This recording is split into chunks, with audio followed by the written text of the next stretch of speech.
একটা মেয়েকে জিজ্ঞেস করা হয়েছিল বিয়ের আগে আর পরের মধ্যে পার্থক্য কি। তখন সে বলেছিল, বিয়ের আগে ছিলাম বাবার বাড়ির মেয়ে, আর এখন হয়েছে শ্বশুর বাড়ির বৌমা।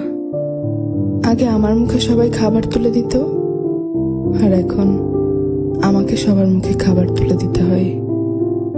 আগে একটু ব্যথা পেলে চিল্লাচিল্লি করে সারা বাড়ি মাথায় তুলে ফেলতাম, আর এখন অনেক ব্যথা পেলেও একটা শব্দ করি না।